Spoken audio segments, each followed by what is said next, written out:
Hi hello welcome back to creative living. ఈరోజు నేను చూపించే రెసిపీ వచ్చేసి జోవర్ లడ్డు. జొన్న పిండితో లడ్డు ఎలా తయారు చేసుకోవాలనో చూద్దాం. చిన్నపిల్లలు జొన్న రొట్టె తినరు కాబట్టి ఇలా జొన్న పిండితో లడ్డూలు చేసి పెడితే చాలా ఇష్టంగా తింటారు. ఈ జోవర్ లడ్డు తినడం వల్ల రోగ నిరోధక శక్తిని కూడా పెంచుతుంది, ఇంకా గుండెను ఆరోగ్యంగా ఉంచుతుంది. జొన్న పిండి లడ్డు ఎలా తయారు చేసుకోవాలనో చూద్దాం. ముందుగా స్టవ్ పైన ఒక ప్యాన్ పెట్టేసి 4 టేబుల్ స్పూన్స్ వరకు నెయ్యిని వేడి చేసుకోవాలి. ఇప్పుడు అందులోకి సన్నగా కట్ చేసుకున్న జీడిపప్పు ముక్కలు, బాదం పప్పు ముక్కలు వేసుకొని బాగా దోరగా వేయించుకోవాలి.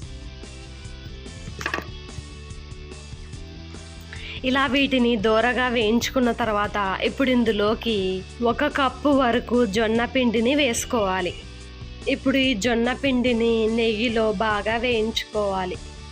ఇప్పుడు ఇందులోకి ఒక 3 టేబుల్ స్పూన్స్ వరకు నెయ్యిని వేసుకొని ఈ జొన్న పిండిని బాగా నెయ్యిలో దోరగా వేయించుకోవాలి. ఈ జొన్న పిండిలో పచ్చంతా పోయి సువాసన వచ్చేంత వరకు బాగా వేయించుకోవాలి. జొన్న పిండి కొంచెం రంగు మారేంత వరకు జొన్న పిండిని వేయించుకోవాలి. ఇప్పుడు ఒక కడాయి పెట్టేసి అందులోకి 1/2 కప్పు వరకు బెల్లం తురుమును వేసుకొని బెల్లం కరగడానికి కొన్ని వాటర్ పోసుకొని బెల్లంని కరిగించుకోవాలి. 1 కప్పు జొన్న పిండి అయితే 1/2 కప్పు వరకు బెల్లం సరిపోతుంది.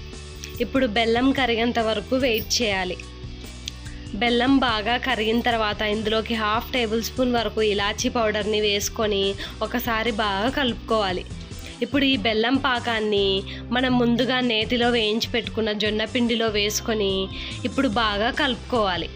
ఇప్పుడు ఈ బెల్లం పాకం అంతా జొన్న పిండిలో కలిసేలాగా బాగా కలుపుకోవాలి. ఇలా బెల్లం బాగా కలుపుకున్న తర్వాత ఇప్పుడు వీటిని చేతితో తాకగలిగినంత వేడి ఉన్నప్పుడే వీటిని లడ్డూలా చుట్టుకోవాలి. లడ్డూలు రాకపోయినప్పటికీ ఇప్పుడు ఇందులోకి 2 టేబుల్ స్పూన్ వరకు పాలను వేసుకొని వీటిని లడ్డూలా చుట్టుకోవాలి. పాలు, బెల్లం, జొన్న పిండి కాంబినేషన్ చాలా బాగుంటుంది. ఇలా ఇక్కడ చూపించిన విధంగా లడ్డూలా చుట్టుకోవాలి. ఇందులోకి మీకు నచ్చితే నెయ్యిని కూడా వేసుకొని వీటిని లడ్డూలా చుట్టుకోవచ్చు.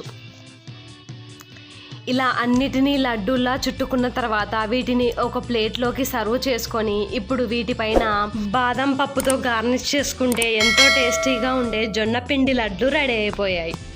చూసారు కదా జొన్న పిండి లడ్లు ఎలా తయారు చేసుకోవాలో. నచ్చితే మీరు తప్పకుండా ఈ రెసిపీని ట్రై చేయండి.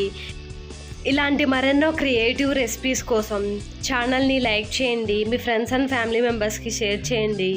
సబ్స్క్రైబ్ మాత్రం మర్చిపోకండి.